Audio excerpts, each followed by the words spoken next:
Today we are experiencing events in Israel that will have a profound effect on what Israel will look like and what Israel will be in the future. The question we pose here is, are the discussions and are the decisions being made within the framework of Israel First? Israel First is the idea that we place the priorities of Israel as a Zionist state ahead of everything else in the discussions and negotiations with friend and foe. Israel First also establishes that Israel's actions must similarly be made prioritizing Israel's short and long-term condition. The very decision to declare the state by David Ben-Gurion, despite immense pressure to not do so, or at least delay, is a strong precedent for Israel First, as was the decision to launch a preemptive strike in 1967. These decisions changed the life of every Jew today. On the other hand, the decision to leave the Temple Mount under non-Israeli control and not to apply Israeli sovereignty in Yudan Shomron in June of 1967 have each also had a profound impact on Israel, at many levels and every day since 1967. Israel today would be very different if these decisions had been made differently then. Our question today is, are we having the right discussion, and are the decisions being made today being made within an Israel First framework, such that, in the model of Ben-Gurion's famous statement, it doesn't matter what the Goyim say, it matters what the Jews do. Are we indeed doing our best for future generations? I'm Paul Rotenberg of the Toronto Zionist Council, and we have with us several distinguished guests, individuals who have made significant contributions to the facts and the discussion, and at this point I would ask them each to introduce themselves. Amir, please. Yes, my name is Amir Avivi. I'm a Brigadier General retired from the IDF and the founder and CEO of Habithonistim, Protectors of Israel organization and movement. Yossi? Hi, my name is Yossi Kupperwasser. I'm also a retired Brigadier General from the Israeli Defense Forces. Spent most of my time in the intelligence. I was later also the Director General of the Ministry of Strategic Affairs. And today I'm with the Habithonistim, amongst many other things that I do. And Gershon? I'm retired, still making active duty as reservist Major General. Served more than 42 years since 1973. And today working as a research fellow in Begin Sadat Center and Habithonistim. And Daniel? I'm a Shulman journalism fellow. My specialty is Islamic terrorism, and I'm happy to be taking part. And I am Paul Rotenberg, representing the Toronto Zionist Council, and we are really pleased to have our guests with us today for this discussion.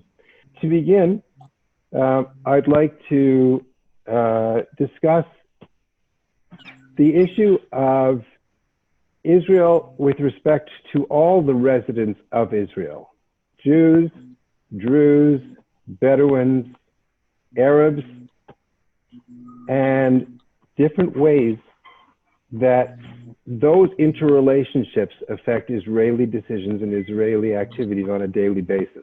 Okay?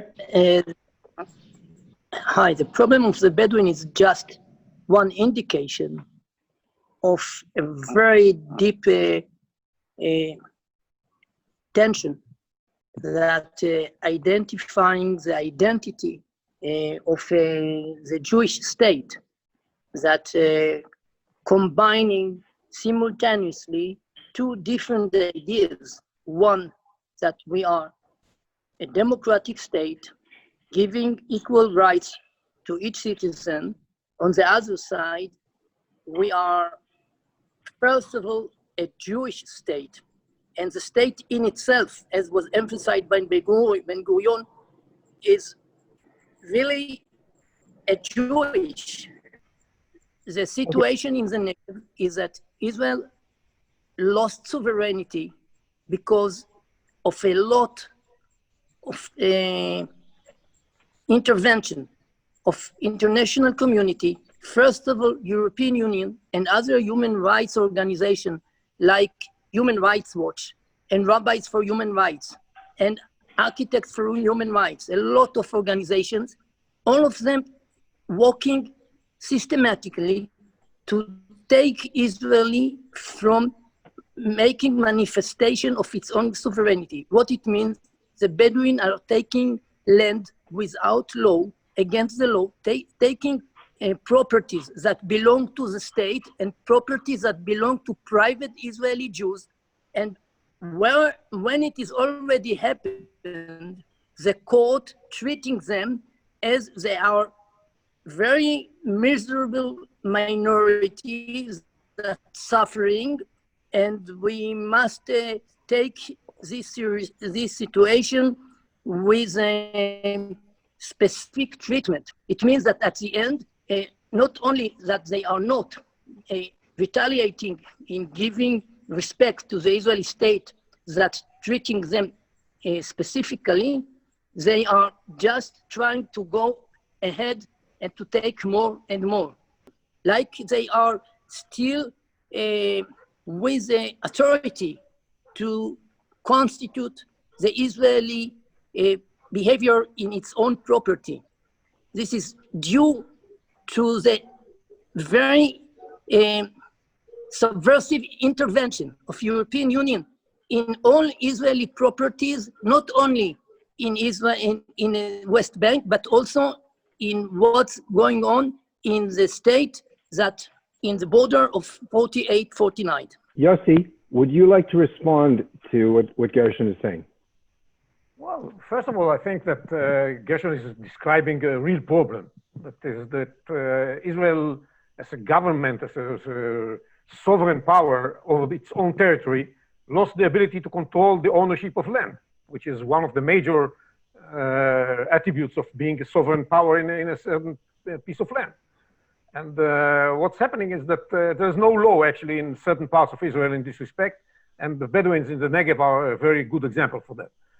And we have to restore our sovereignty control over this land, and all the attempts to do that. We had several big plans, and in which we were ready to give compensations to the Bedouins in order to convince them to move into permanent housing. So what I was saying that I agree with Gershon that we have a big problem of sovereignty over the areas that are taken by the Bedouins, and all the efforts to do something about it failed, including the effort that was mentioned by Gershon about what the problem of Benny Begin when he was in charge of that, and many others that took over after him. They all failed.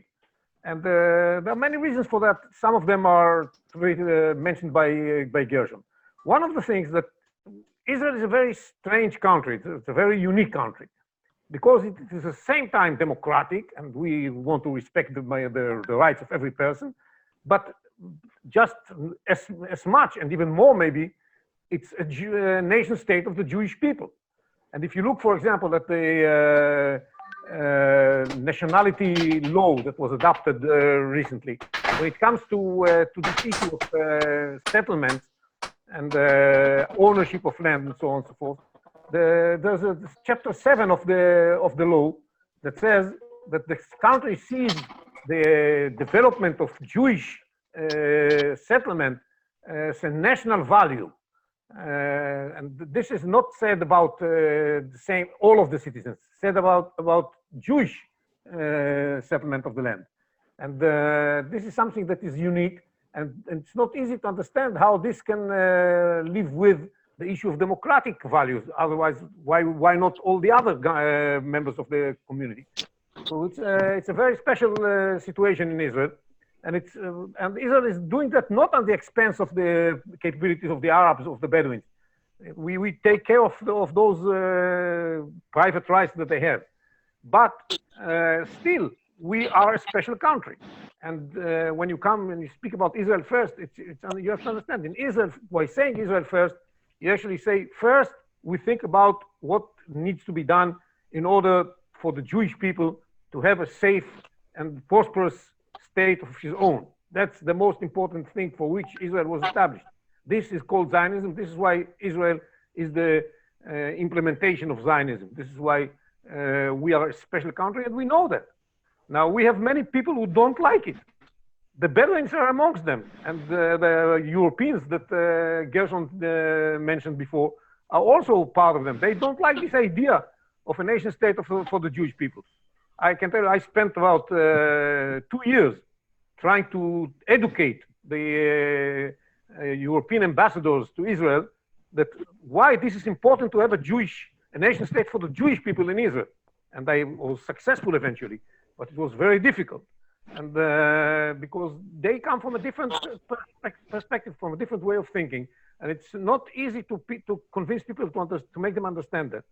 And when it comes to the Negev itself, we have to find a way to balance between respecting the appropriate rights of the people who live there, and the Bedouins used to live there. And we have to enable them to maintain some sort of kind of life, although, you know, they don't really do that. But some of them still behave like Bedouins. So we have to allow them to live like that because this is their tradition. And at the same time, make sure that the government can control the territory and can sell houses and build new communities in the Negev. There is a plan for building 11 communities in the Negev. We should be able to do that. We should be able to make sure that the Bedouins stay away from our Air Force bases and other army bases in the Negev, because they actually not only get very close, sometimes they get into. And we just had a big story with one of these cases in which the Bedouins took violent action against some people from the military who were trying to save some equipment that was taken away by the Bedouins. So it's, all of these things have to happen, and while preserving the rights and maintaining the rights of the Bedouins. And it's a delicate issue that many outside viewers don't really understand and don't want to spend the time needed in order to understand. Amir, it seems to me that a lot of the things that Gershon and Yossi are talking about is also reflected in Yehuda and Shomron. Can you see some of these issues there as well? Well, first of all, the basic issue that we are dealing with is the question, are we clear what are Israel's interests, or are we looking at our interests through Palestinian eyes? One of the reasons we established the Habithonistim movement is that we felt that many people, when they look at the Israeli-Palestinian conflict, instead of thinking first what are the clear interests of Israel in order to thrive for the long term, they think at the problems through the eyes of the Palestinians, thinking that what's good or what the Palestinians would like, that's also probably good for Israel. We say exactly the opposite. What's good for Israel will probably be good also for the Palestinians and the Jordanians. And Israel, as a society, is not really having this discussion in depth, talking about what are the real interests of Israel. And to some extent, the Trump's plan reflects the way our prime minister, our government sees Israel's interest in Judea Samaria. Mostly two of them. One is having the Jordan Valley as our eastern border, enabling us to defend Israel from defendable borders against any threat in the Middle East, and the importance of the Jewish towns in Judea and Samaria, both from the historical perspective, but also by enabling the Israeli Defense Forces to apply the security needs all over Judea and Samaria in order to keep Israel safe. Daniel, a lot of this has to do with Israel's ability to manage what is going on and the latitude that the various organizations and governing authorities have in Yehuda, in Shomron, even in Gaza. Well, I would say that the problems that we're discussing in the Negev and in Yehuda and Shomron are related to a larger problem, which is that Israel has dealt with the Arab population under its control by providing them a certain measure of unofficial autonomy from the very beginning. A lot of Israeli laws simply don't apply in a lot of Arab villages, and that's always been the case. They apply to varying degrees. They hardly apply to the Bedouin in many cases, and so the solution for The PLO of giving them autonomy was always the problem that was built into the Israeli approach to doing things. And we have to ask, is that an actual Israeli first approach? Is that a healthy approach to have a country where sections of the population don't follow the law, aren't accountable to the law, and aren't actually under the control? And how does that population then react when they know that the laws really don't apply to them? What's happening in the Negev is mild compared to obviously a situation where there are rockets falling on Israel, but the situation where you have large-scale car thefts, for example, is also part of the picture. When the sizable percentage of the population in the country essentially is immune from the law, that tells the population that this law is going to go away, and that the country that created it, the people that created it, are also going to go away, that Israel is not going to be around. Gershon, Daniel's suggesting that I'll give you just the law is applied possibly unevenly, or it's necessary to apply the law unevenly. Do you see this as the case?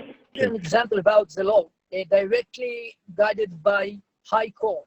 Yes, a court directly by the High Court, they work against Jewish settlers. I'll tell you in what. In Judea and Samaria, the law regarding land and properties is still the Ottomanic law.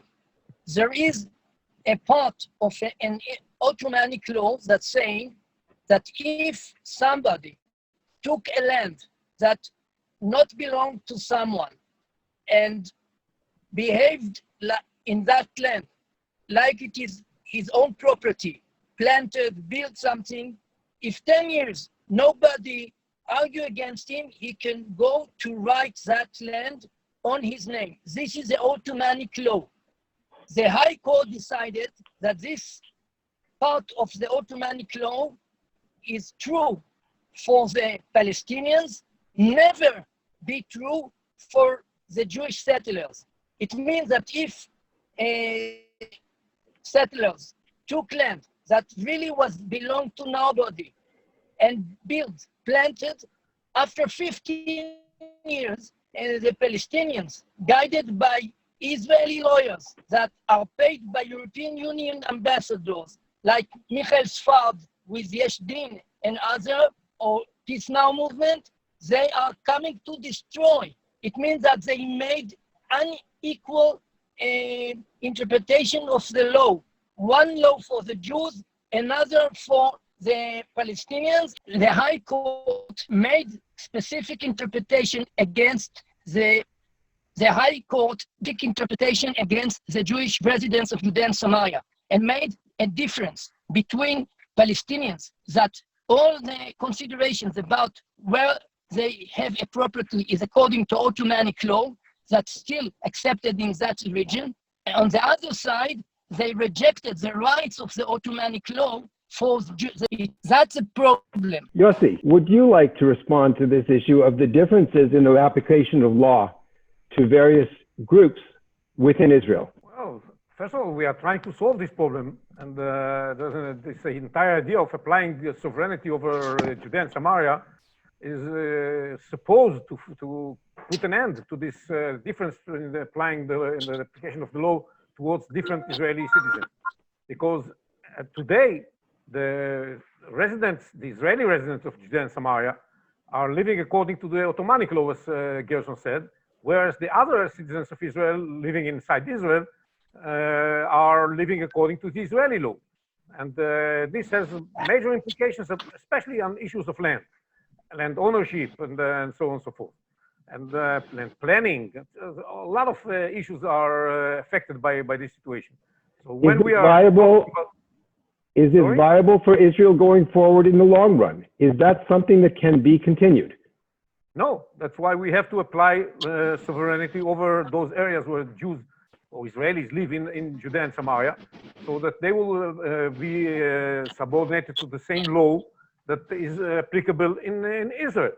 And that will give us the opportunity to make sure that their standard of living is similar, and that they are actually living in the end of the day, they live on the same land that was promised to Israel in day immemorial, and that in the same land that where Jews lived on for 1,000 years of sovereignty in the land of Israel.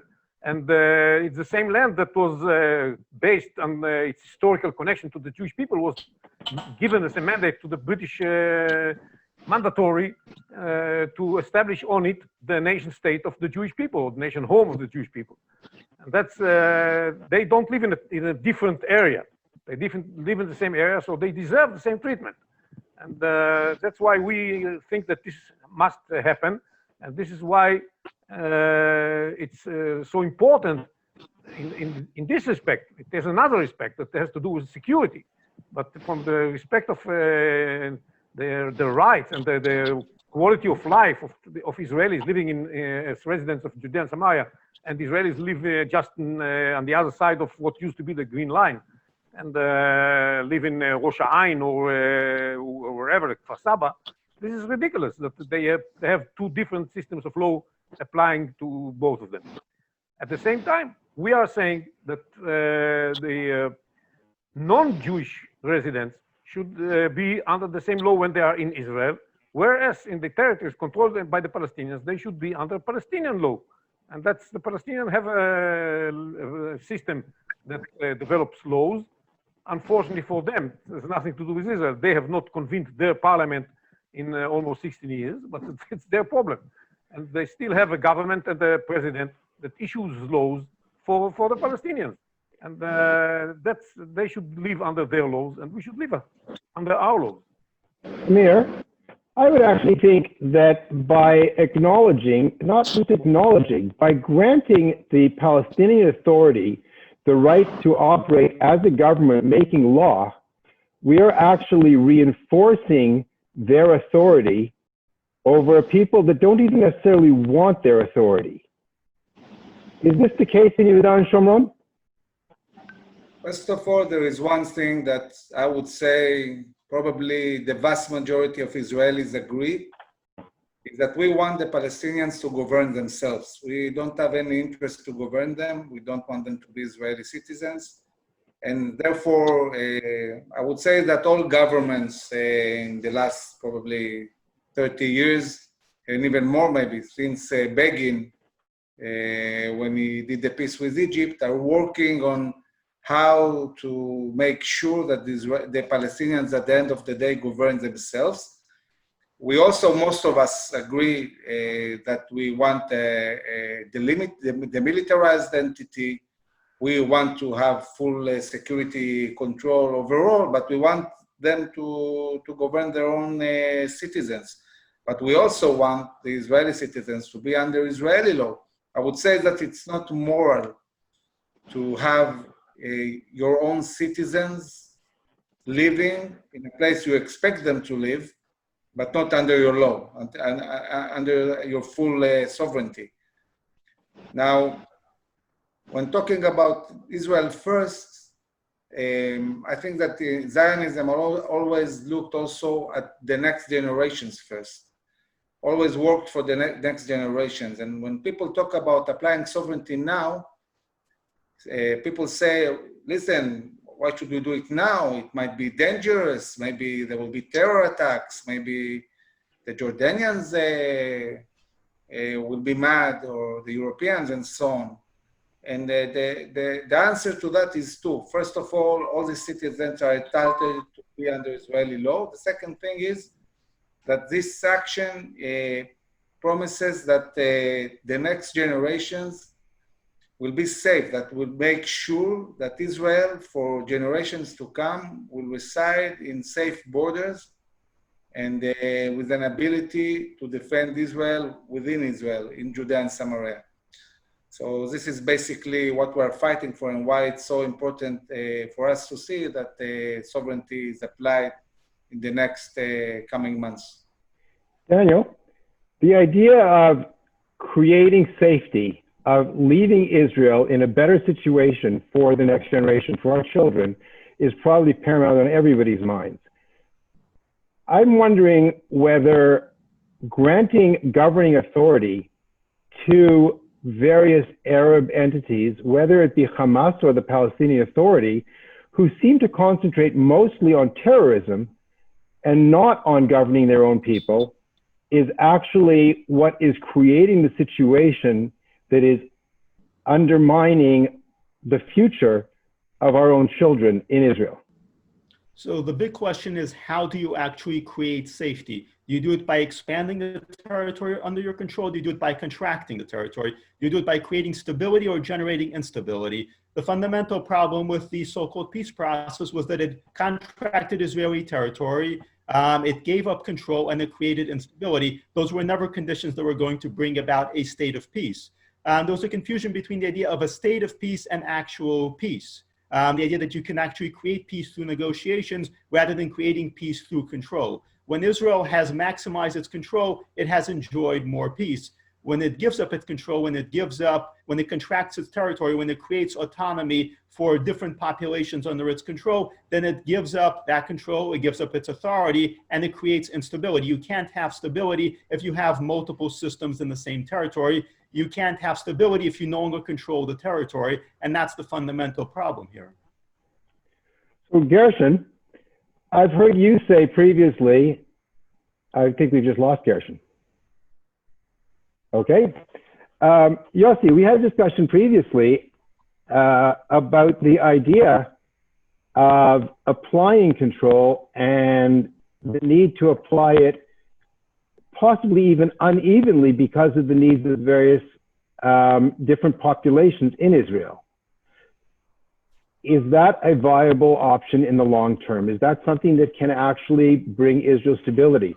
Gershon at one point suggested that applying sovereignty to Yehuda and Shomron, to part of Yehuda and Shomron, would instill a certain amount of instability that would then allow Israel to bring in more stability in the long run. Do you agree with that? Yeah, it's difficult to say. It's not known. All the concept of stability in my approach is different from what accepted in the Western European and American culture. It means that stability is an outcome of equilibrium. To think that stability is really static is an illusion. Stability is an outcome of equilibrium of forces. It means that what will really bring Israel to live in peace is to keep momentum of being in the land, in active building of settlements, in active control of terror, and not at all to give the land to Palestinians. It means that, first of all, to keep all territory of Zone C and to build in this territory more and more. This is a momentum that will create stability, because this will create a manifestation that we are here in order to stay, and the Palestinians will recognize that if we are here and staying here, they have not a chance to fight and to get something from that. This will create stability. Yossi? Oh, I'm not sure what's going to create stability, but I think it's difficult to know what will create stability. And stability by itself is not the goal. The goal is prosperous and eternal Israel. That's the goal. And for that, since we have Palestinian people living next to us, we cannot ignore the fact. We don't want them, as Amir said, to be citizens of Israel. We have to find a way of living next to them in a way that doesn't threaten us. And I think Daniel made a very good point when you asked him about it, is that the Palestinians, we want to live next to them, but they don't want to live next to us.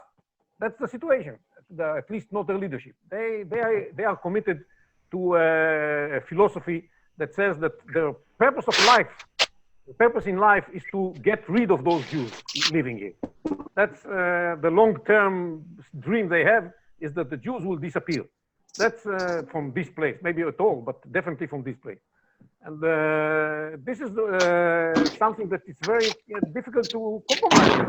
We cannot compromise with the Palestinians as long as this is the way they think about it. So at this point, as long as the Palestinian leadership and many people inside the Palestinian society, because they are exposed to this hate indoctrination, because they are exposed to the system in which those who carry out terror attacks against Israel get very nice salaries from the Palestinian Authority. As long as all these things are happening, it makes much sense not to give them all kinds of more freedom and more capabilities and more land. Of course, this is the case. This is why the peace plan put forward by the United States under President Trump speaks about a precondition for any movement forward, which is that the Palestinians will change this way of thinking. Only when the Palestinians stop paying salaries to terrorists, only when the Palestinians stop their hate indoctrination, only when the Palestinians are ready to accept that Israel is the nation state of the Jewish people, only when the Palestinians realize that there is a justified claim from the Jews for a place in the land of Israel, because they do have historical relations and there was a historical sovereignty of Jews in Palestine.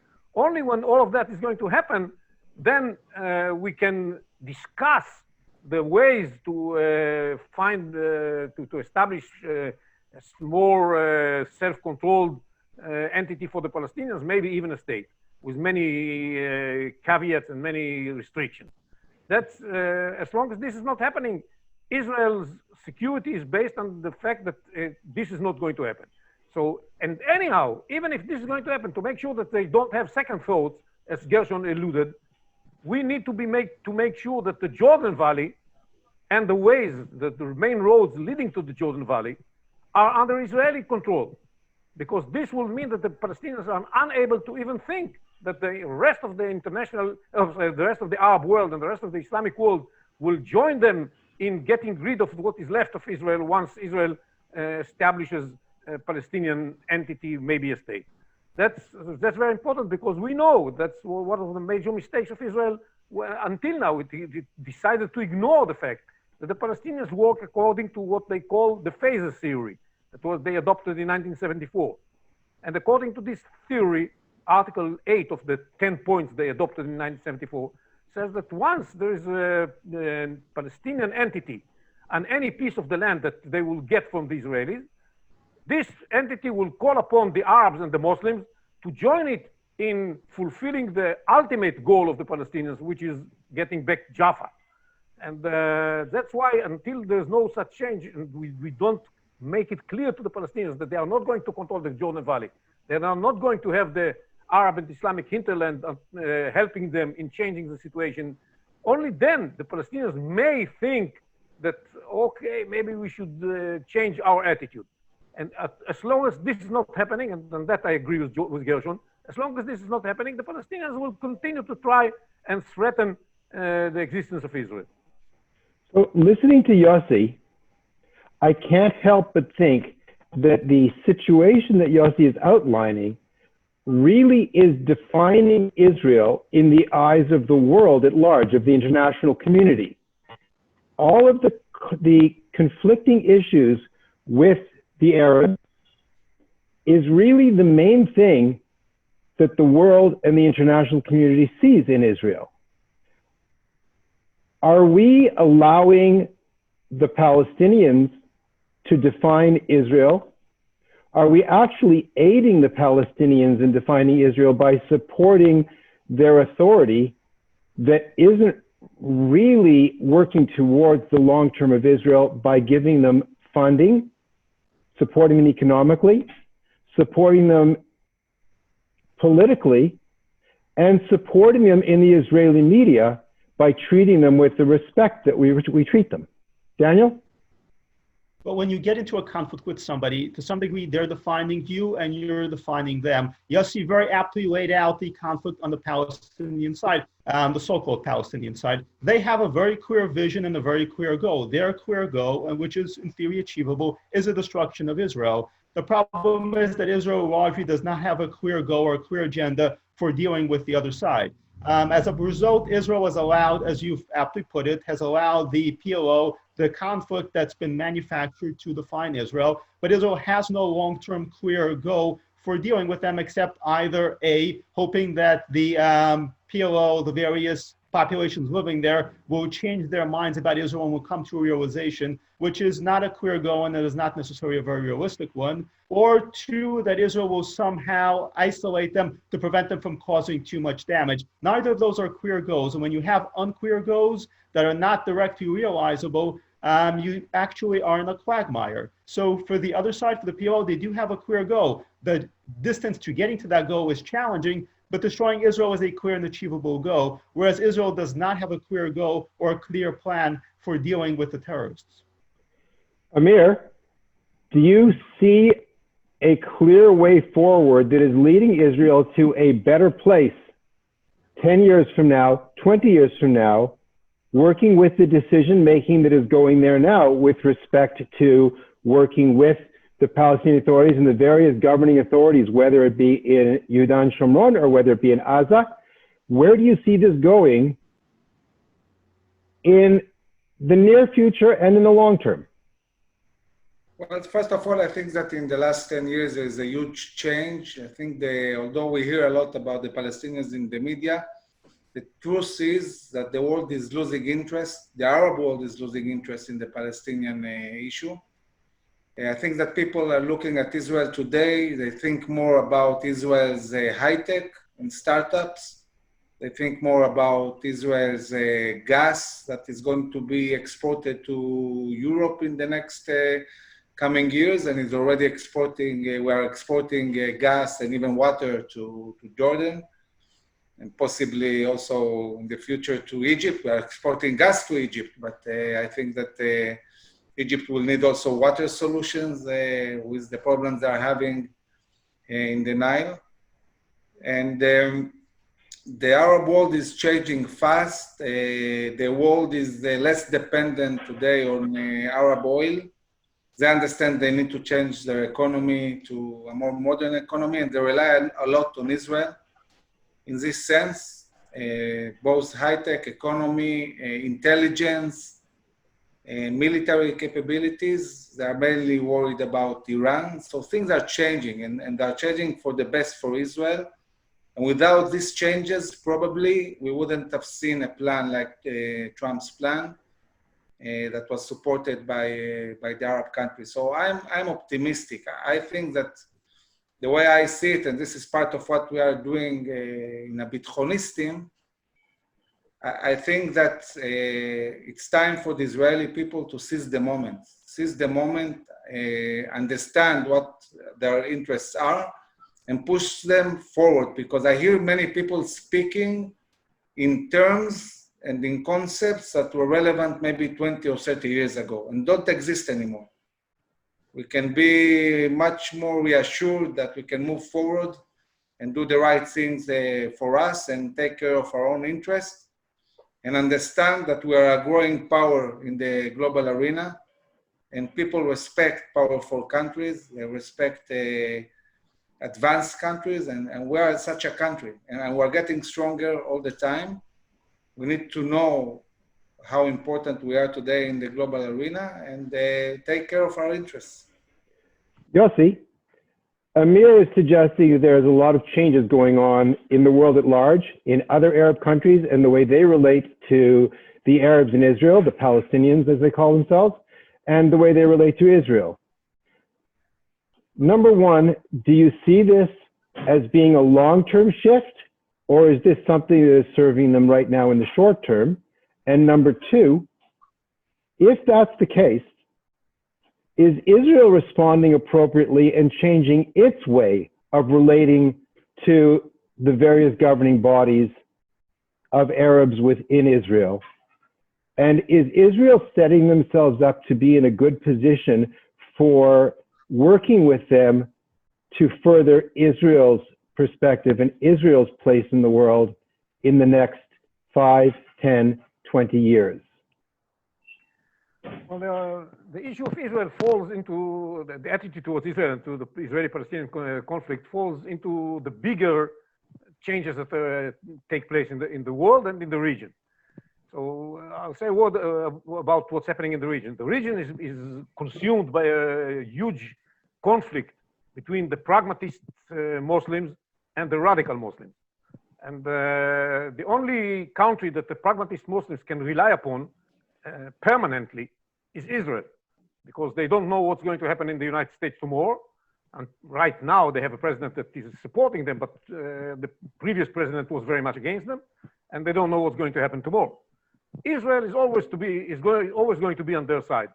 So in this respect, this is the lens through which they look at the Israeli-Palestinian conflict. What is our interest? Because they are under a big threat from the radicals, be it Iran, be it the Muslim Brotherhood, be it ISIS and Al-Qaeda.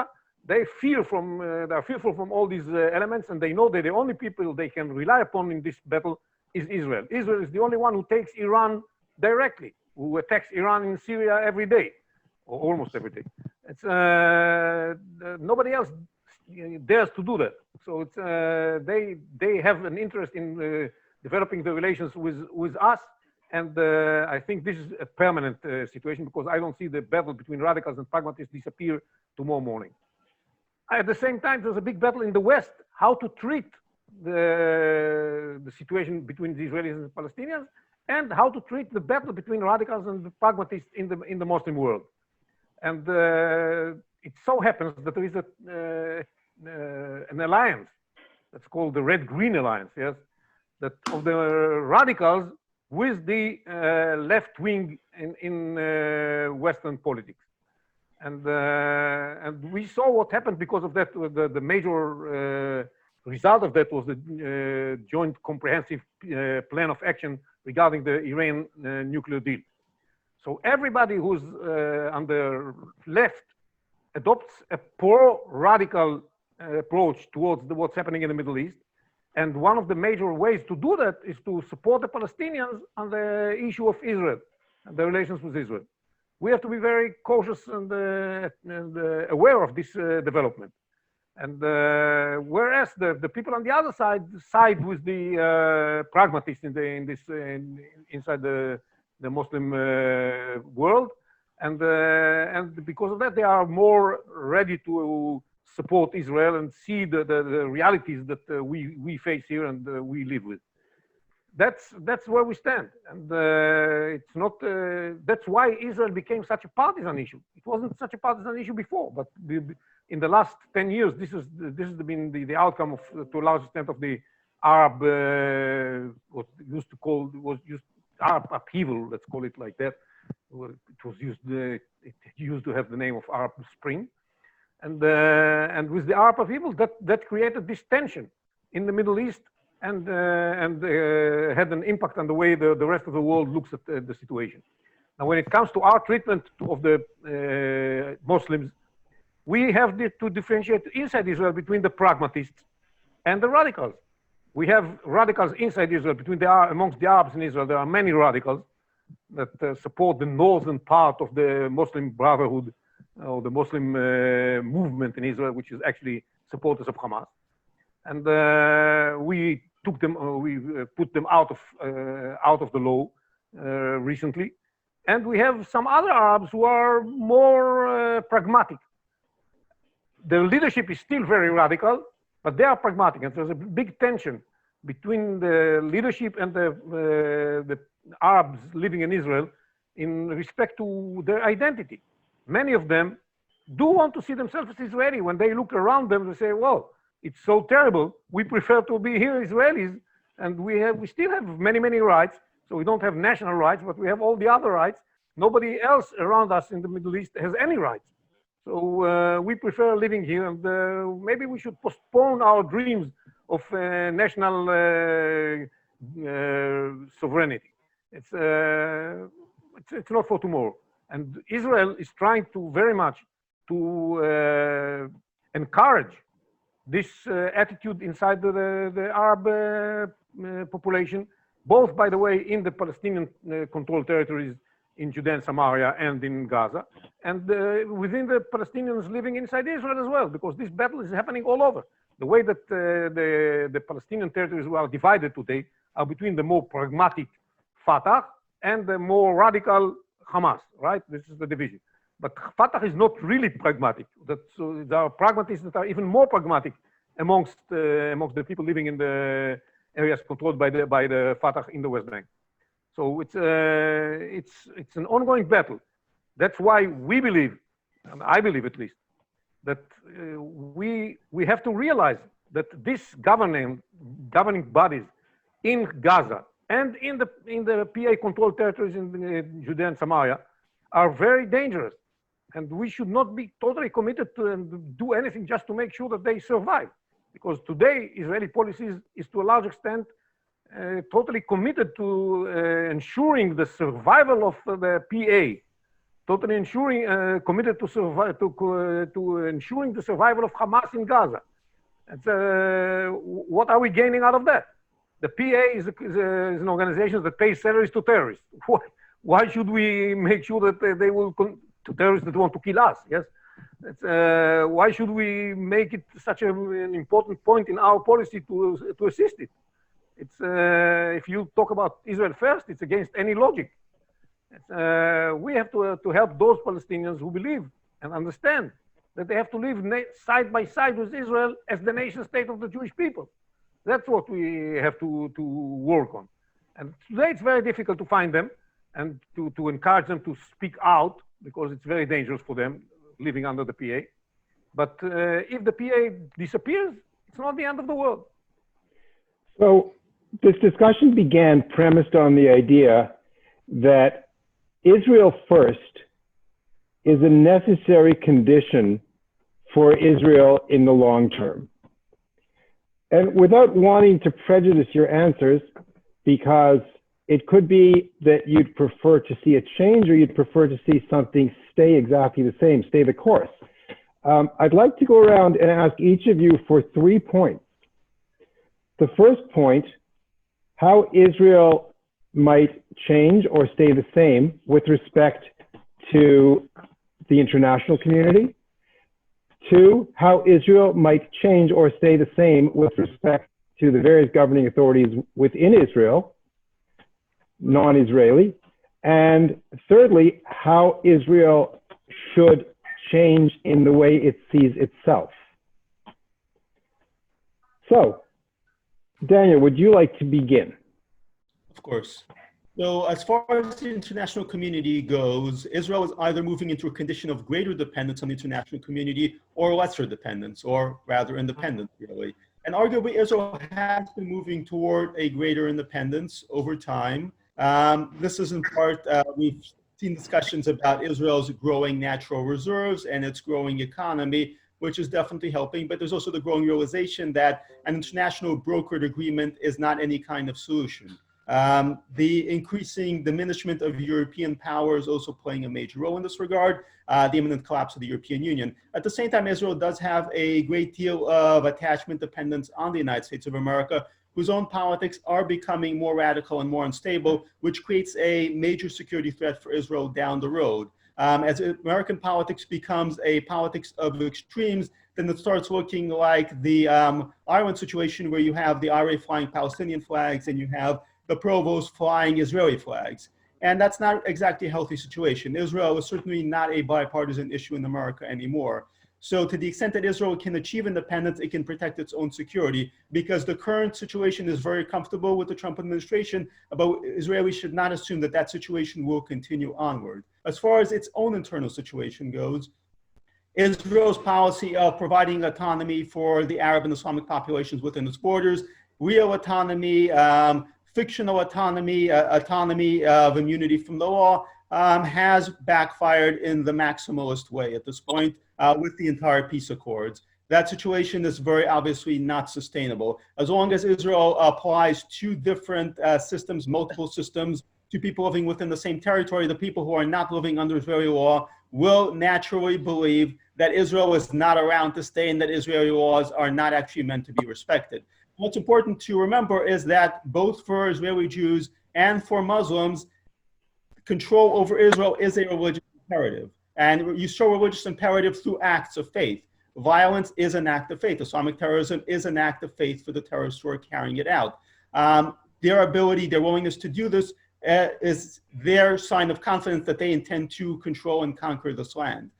For Israel to resist that, it has to show no weakness in that regard. It has to show that it is not just not going to tolerate violence, but that it's not going to tolerate violations of Israeli law. The two are closely interconnected. As far as the third point goes, Israel's survival very much depends on its ability to assert its own rights and a vision for its own future. Having a long-term vision is the basis for Israel. First, it's the basis for any kind of long-term society to exist. If you're simply making decisions with the crisis of the moment, then you don't have a long-term vision, and it becomes very easy for enemies to steer you into a destructive course of action. Israel has unfortunately fallen into that trap for too many times. Now, Israel is a young country, and Israel has been dealing with crises, one crisis after another. As a result, Israel has often been making decisions based on what's good at this moment, and as discussed earlier, that's been the disaster in negotiations. To actually avoid this kind of short-term thinking, Israel's leaders, its political thinkers need to have a long-term vision for what things are going to be like 20, 30, 40, 50 years from now. That is essential to Israel's survival. Yossi, do you have 3 points? Yeah, well, I think that when it comes to international relations, Israeli independence is obvious in the sense that we are determined to defend ourselves by ourselves, and this move that we are discussing about extending this sovereignty to the Jordan Valley and to the communities in the West Bank, Judea and Samaria, is another move that will improve our capability to defend ourselves by ourselves. But at the same time, we cannot pretend that our relations with the international community are less important. They are very important. We need the United States first and foremost. We need the support of the United States for security reasons. We need normal relations with the European countries because Israel sees itself as a member of the liberal democracies, and it has an interest in promoting their security and the interest. And we cannot even ignore the importance of the relations with the Arab pragmatic countries as well. So we have to focus on this when we discuss our relations, and we have to, in this respect, do whatever is necessary in order to maintain the peace agreements we have with Egypt and Jordan. These are very important. I don't think that we put them at risk when we extend our sovereignty, but even though there can be some tensions, but these are very important things that deal with our relations with the rest of the world. When it comes to our relations with the Palestinians, I think the most important thing is to put more and more pressure on the Palestinians to the point that they will understand that if they want to live next to us and to be able to govern themselves as much as we can afford, they have to change their attitude. And by stopping the financial support they get from the United States, and by moving the embassy to Jerusalem, and by doing all kinds of other things, and by improving our relations with the pragmatic Arab states, we put more and more pressure, and the sovereignty move is necessary because the Palestinians will never agree to Israeli sovereignty in the Jordan Valley. We have to do it unilaterally together with the Americans. And if we do that, it will be much more pressure on the Palestinians to reconsider their position. And that's the most important thing that we have to do.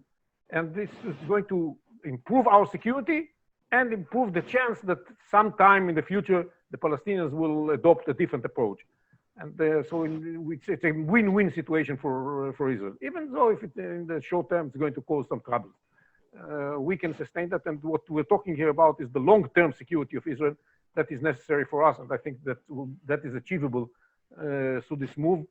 And it's important to do it now, because otherwise this plan, according to which we are going to do it, is going to be put on the shelf or thrown to the garbage if the president doesn't win the coming election. So it's important to do it now. And that's my take on where we stand right now. Gershon, Yossi, I think it's actually interesting that you introduced at the beginning the relationship with the United States. And this is definitely an issue for a future discussion, because I think the last 10 years has shown us that Israel's relationship with the United States, or the American relationship with Israel, is actually key to American values. And we saw American influence diminished significantly when they diminished their relationship with Israel, and America's influence increased as they reestablish that relationship. But this is for a future discussion. Gershon, do you have 3 points? Yeah. I'm very optimistic because the 21st century creating a great change, and Europe will never be anymore what Europe was in the 20th century. They are going to collapse anyhow. And I can recognize a very dramatic change. We don't know exactly what the future is going to be. And that point, that time, we have to recognize our own independency, that we are not anymore just 600,000 people, as it was 1948. We are greater in population than Norway, even greater than Sweden. So it is a very, very serious state with 10 million people going to be 15 million people. And I'm believing that Jews will come, millions of Jews will come and will change everything. So I'm not at all really in anxiety regarding what will happen with United States, with European, and I'm just trusting the future Israeli and Jewish redemption, that at the end, as long we will keep this momentum of redemption to be Jewish in this fatherland, the people in all over the world will respect us. We are not coming to be just another Denmark. It is very extraordinary enterprise, and we must keep loyalty to this extraordinary enterprise. This is a secret, and everything will come to be excellent if you will just keep loyalty to that. Amir, you actually founded a whole organization just a few months ago, Habithonistim, in order to address a lot of these issues because you saw that there was a shortcoming or there were other opinions being expressed that were not consistent with these ideas. I would actually really like to hear, number one, your 3 points about the international community, the other communities in Israel, and Israel itself.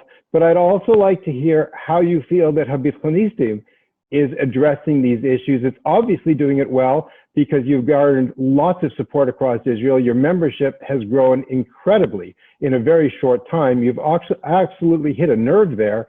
Everybody is looking, or people are looking for this.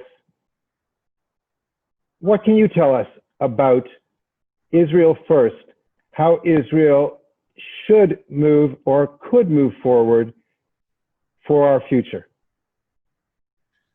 Well, I think that the reason why Habithonistim is having a lot of traction, you know, we established the movement in February, and by now more than 1,200 officers and commanders joined the organization, with many generals and colonels and battalion commanders and so on.